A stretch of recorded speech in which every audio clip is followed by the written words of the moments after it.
नमस्कार बच्चों। Student academy by Maninder sir YouTube परिवार में आप सबका स्वागत है। आज हम लोग जो परसेंटेज चैप्टर के सवाल 42 से लेकर के 52 तक देखेंगे, क्योंकि इसके पहले वाले क्लास में हम लोग 1 से लेकर के 41 तक के सवालों की चर्चा कर चुके हैं। अभी आज हम लोग जो है जो लुसेंट का प्रैक्टिस सेट है उसका 42 से लेकर के आज हम लोग 52 तक सवालों को देखेंगे, जिसमें 42 नंबर सवाल कह रहा है कि एक परीक्षा में दो पेपर हैं, जिसमें पास होने के लिए दोनों पेपरों में मिल करके 36% अंक चाहिए। शीला को पहले पेपर में 30% अंक मिले और परीक्षा में पास होने के लिए उसे दूसरे पेपर में कितने प्रतिशत अंक की आवश्यकता होगी। तो आइए बच्चों देखते हैं हम लोग इसे। सवाल नंबर 42 है, जिसे समझने का प्रयास करते हैं। सबसे पहले देखते हैं कि पेपर वन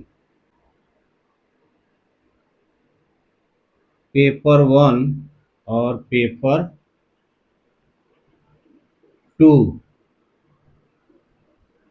तो इसमें भी हमको चाहिए पास होने के लिए 36% अंक और दूसरे पेपर में भी चाहिए 36% अंक। इस प्रकार हमें 72% अंक जो है मतलब हो जाएंगे टोटल।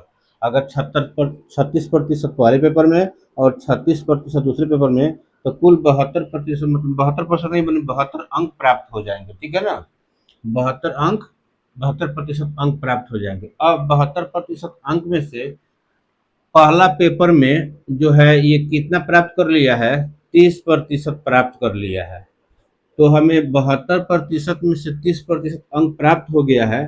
तो अब कितना ज्ञात करना है, तो सबसे पहले हम क्या करेंगे कि 72% में से ये जो 30% प्राप्त किया है इसे माइनस कर देंगे, तो हमारे पास आ जाएगा आंसर कितना। 2 में से 0 गया 2 और 7 में से 3 गया 4, अर्थात हमें 42% अंक की आवश्यकता पड़ेगी।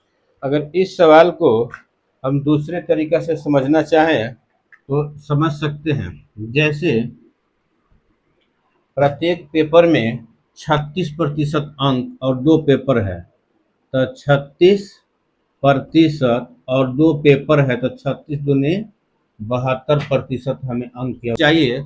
जबकि दिख रहा है कि शीला पहले पेपर में 30% अंक प्राप्त कर लेती है, तो हमें 72% बनाने के लिए 30% में और क्या जोड़ना होगा, तो 42 होगा। या ये कह सकते हैं कि पहले पेपर में जो 30% अंक प्राप्त की है, तो इसमें जो उसको प्राप्त करना था 36%, उसमें से 6% अंक कम प्राप्त की है। और दूसरे पेपर में तो 36 नंबर प्राप्त करना ही है, तो इसमें से माइनस मैंने प्लस इसमें 6 अंक और 6% अंक लाना होगा इसमें, आप प्लस 36% और अंक चाहिए। इस प्रकार भी हम देखते हैं कि 42% आंसर इसका आ जाता है, अर्थात इसमें से 6% कम है और 36%, 36 कितना हो जाएगा, 42% आंसर हो जाएगा। अब हम लोग सवाल नंबर देखते हैं 43 की। 43 क्या कह रहा है, कह रहा है कि एक संगीत समारोह में प्रथम श्रेणी के लिए 15% टिकट आरक्षित है, यानी जितने भी टिकट है उसका 15% सीट क्या है, प्रथम श्रेणी के लिए आरक्षित है। यदि सारे टिकट बिक गए हैं तथा प्रथम श्रेणी के 171 टिकट हैं, तो कुल कितने टिकट बिके। तो सबसे पहले हम लोग मानेंगे मतलब क्या है, कुल टिकट की संख्या x है, तो x का 15% मतलब हो गया x गुणे 15/100 बराबर 171। अब यहाँ जब इसको कटाएंगे 5 से, तो 5 यहीं 15 हो जाएगा और 5 बिसहा 100, तो अब यहाँ हो जाएगा x गुणे 3/20 इज x गुणे 3/20 बराबर 171। जब यहाँ x का मान निकालेंगे तो तो यहाँ हो जाएगा 171, और जब 3/20 है तो जब बराबर का उस साइड में जाएगा तो यह हो जाएगा 20/3। फिर 3 एकम 3, 3 पच्चे 15 और 3 सत्ते 21, 57 बार में कट गया। अब इसमें गुणा करेंगे तो एक ठो शून्य का शून्य हो जाएगा, 2 7 14 के 4, 2 5 10 और 1 11, अर्थात कुल जो है 1140 टिकट थे। अगर इस सवाल को हम और आसान तरीके से बनाना चाहें तो बच्चों बना सकते हैं। आइए देखते हैं इसे दूसरे तरीके से कैसे बना सकते हैं। हम देख रहे हैं सवाल में कह रहा है कि 15% का मान दिया हुआ है, 15% बराबर दिया हुआ है 171। तो 1% का मान निकालेंगे तो ये हमारा हो जाएगा 171/15, और जब 100% का मान निकालेंगे तो यह हो जाएगा 171/15 गुणे 100। घटाएंगे तो 5 से घटाएंगे तो 5 बीस 100 हो जाएगा, 5 तिहाई 15, फिर 3 एकम 3, 3 पाँचे 15 और 3 सत्ते 21।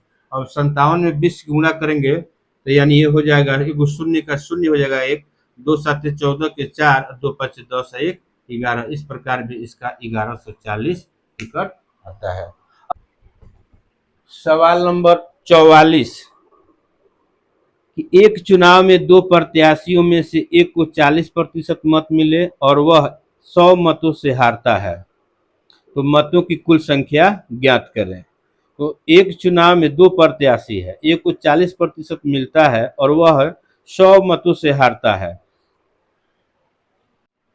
अब हम मान लेते हैं कि कुल संख्या x है, तो यहाँ एक को मिला है 40%, तो दूसरे को मिला होगा 60%। तो x गुणे 60% माइनस x का यानी x गुणे 40% का मान है 100। तो यहाँ हम देख रहे हैं घटाएंगे इसमें से तो ये हमारा हो जाएगा 60x में से 40x गया तो x गुणे 20% बराबर 100। अब x का मान निकालेंगे या इसको लिखेंगे x इंटू 20/100 बराबर 100। जब यहाँ x का मान निकालेंगे तो x बराबर हो जाएगा 100, और जब इधर फ्रैक्शन के रूप में है उधर जाके गुणा के रूप में हो जाता, गुणा हो जाएगा 100/20। तो 20 एकम 20, 20 पच्चे 100 और 100 पच्चे कितना हो जाएगा 500 नंबर, अर्थात वह कुल मिलाकर के 500 मत जो है मिले होंगे। इस सवाल को अगर हम दूसरे तरीका से देखना चाहें तो देख सकते हैं बच्चों। सबसे पहले देखते हैं कि एक व्यक्ति को 40% मत मिलता है जो 100 नंबर से क्या करता है, 100 मतों से हार जाता है। तो इसका मतलब ये हुआ कि जो विजेता है उसको 60% मत मिला होगा। तो जब 60% में से हम क्या करेंगे, 60%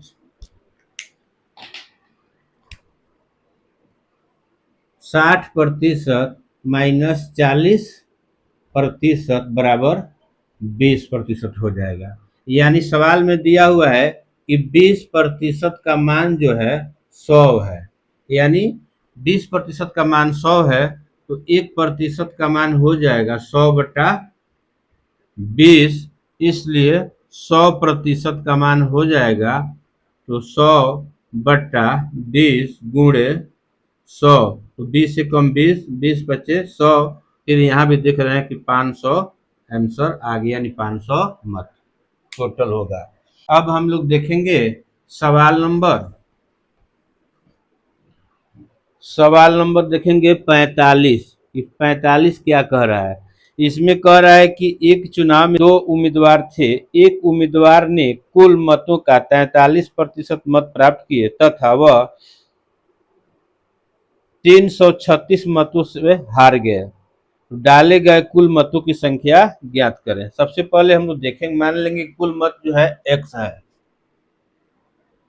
x का अगर 43% माइनस करते हैं तो यह हो जाएगा 57% माइनस फिर x का 43% बराबर दिया हुआ है 336।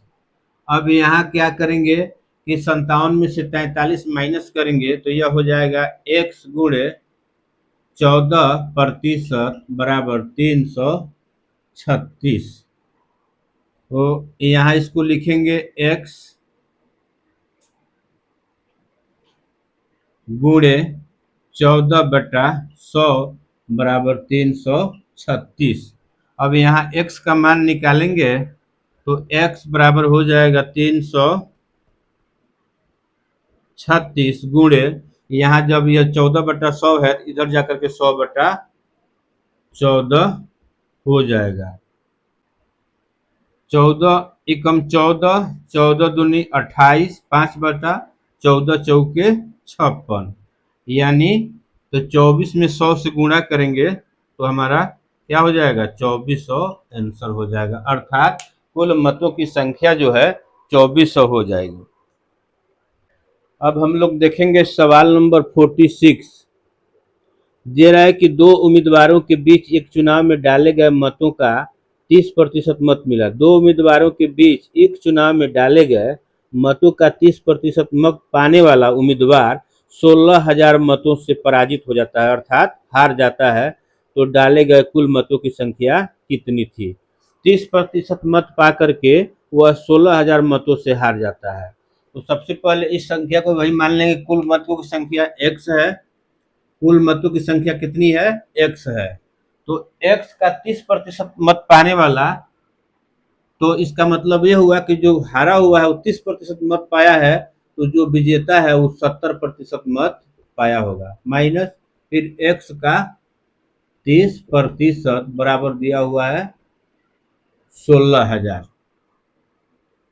इसको जब माइनस करेंगे तो यह हो जाएगा x का 70 में से 30 गया तो यह हो जाएगा 40% बराबर 16,000। जब x गुणे ये 40% का मतलब हो गया 40/100 बराबर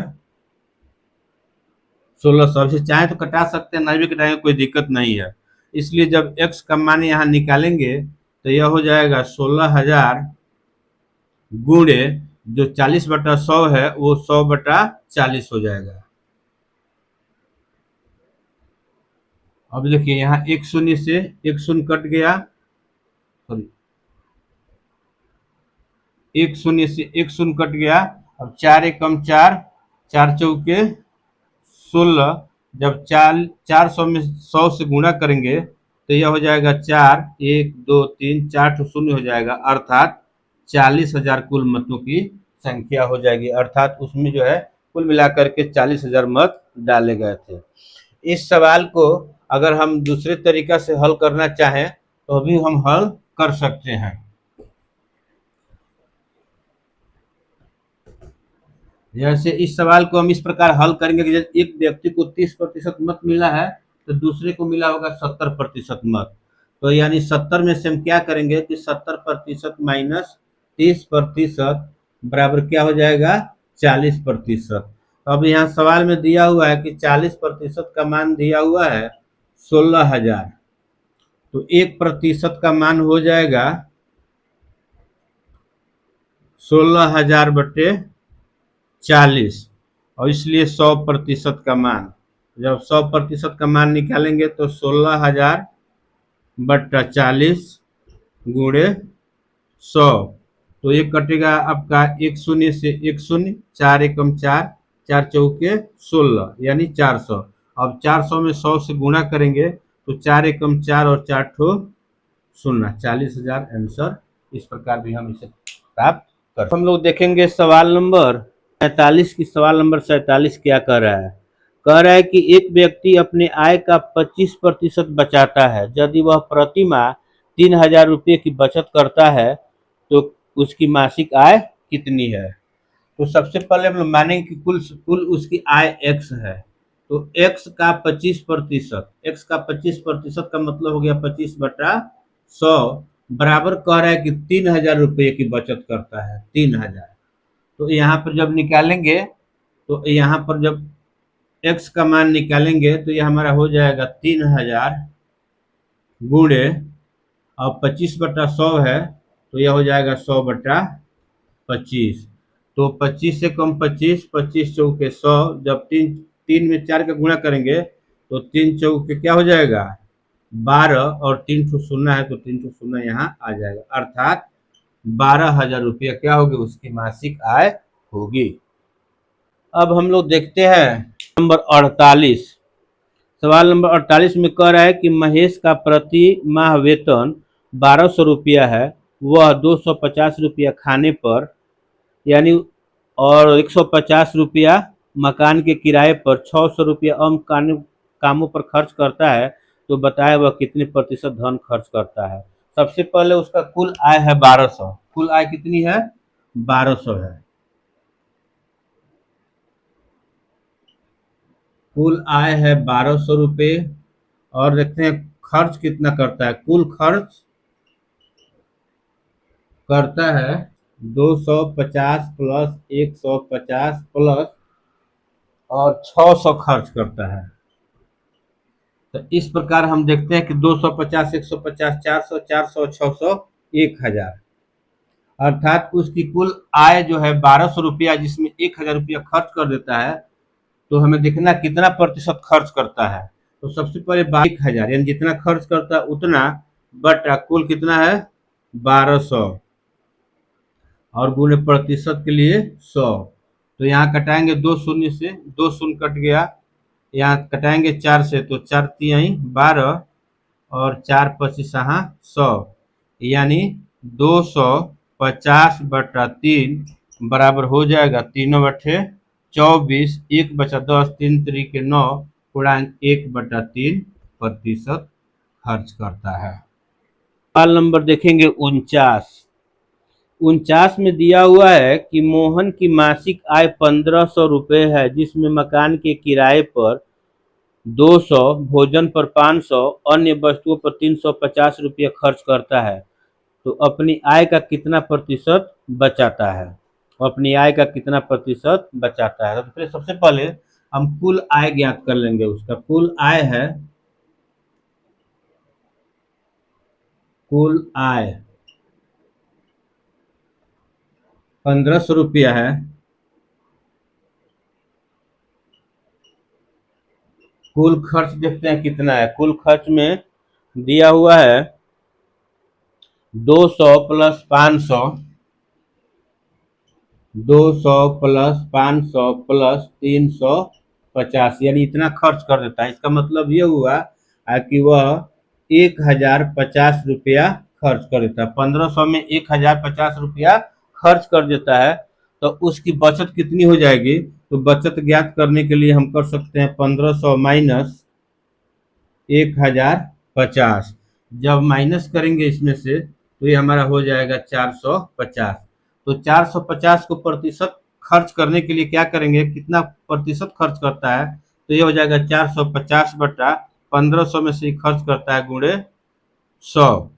तो यहाँ 2 शून्य से 2 शून्य कट गया और 15 एकम 15, 15 तिया 45, 1 शून्य के शून्य हो गया। अर्थात इस प्रकार हम देखते हैं कि वह 30% जो है बचाता है। हुआ है सवाल नंबर 50 में कि एक जिले की जनसंख्या 20 लाख है, यदि प्रति वर्ष जनसंख्या में 1.1% की वृद्धि होती है, तो वर्ष के अंत में इस जिले की जनसंख्या क्या होगी। तो कुल जनसंख्या है 20 लाख, इकाई दहाई सैकड़ा हजार 10,000 लाख 10 लाख गुणे कह रहा है कि 1.1% का मतलब हो गया कि यह हमारा हो जाएगा 101.1/100। यही मान निकाल देंगे तो हमें पता चल जाएगा कि कितना प्रतिशत जनसंख्या जो है वर्ष के अंत में बढ़ती है। तो अब इसे जब गुणा करेंगे तो दशमलव, यहाँ क्या करेंगे कि दशमलव जब हटाएंगे तो यहाँ 100 शून्य बढ़ जाएगा। तो अब 100 शून्य बढ़ जाएगा, 3 शून्य यहाँ पर है तो 1 2 3 शून्य काट देंगे।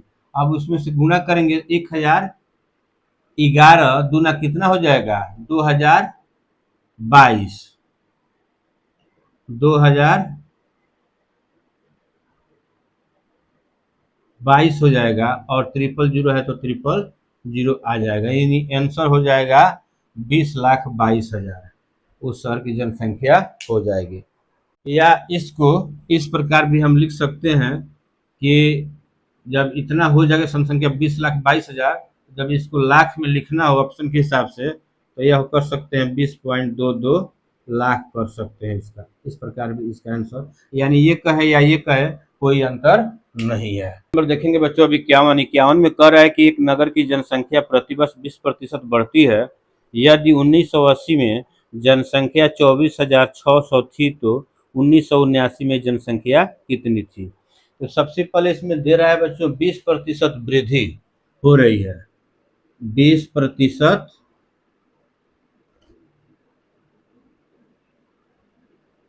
वृद्धि दिया हुआ, तो 20% का मतलब होता है 20/100।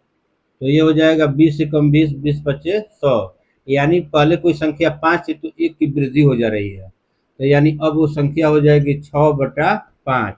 तब इसमें देखेंगे 6/5 में, तो 6 का मान दिया हुआ है 24,600, कितना गुना है देखते हैं इसको कितना गुणा है। तो 6 चौके 24, 6 कम 6 यानी 4100 गुणा है। जब इसमें 5 में हम 4100 से गुणा करेंगे तो ये हमारा आंसर हो जाएगा 2 शून्य के 2 शून्य, 5 एकम 5 और 5 चौके 20, यानी 20,500 संख्या हो जाएगी।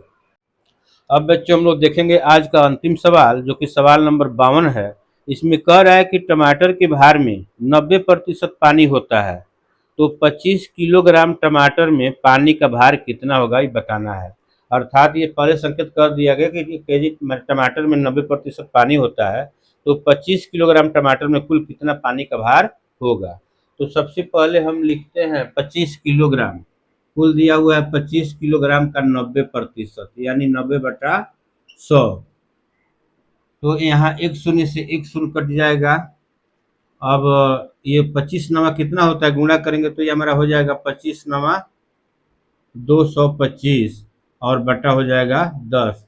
जब इसमें भाग करेंगे 225 में तो ये 225 ऐसे ही हो जाएगा। जब किसी भी संख्या से 10 से भाग देते हैं तब एक अंक के इधर पॉइंट लगा देते हैं और इतना किग्रा आंसर हो जाएगा, यानी 22.5 किग्रा पानी की मात्रा है 25 किलोग्राम टमाटर में। बच्चों आज आज का ये अंतिम सवाल था। हम लोग इस आज का क्लास जो देखे परीक्षा के दृष्टिकोण से बहुत ही महत्वपूर्ण है। इसे बेहतर ढंग से समझने का प्रयास करें। यदि समझने में कोई दिक्कत होती है समझने में, तो आप इस वीडियो को बैक करके देखें, 1-2 बार देखेंगे निश्चित रूप से समझ में आएगा और समझ करके सवालों का लाभ उठाएं। साथ ही साथ इस चैनल को लाइक, सब्सक्राइब एवं शेयर करना न भूलें। धन्यवाद बच्चों।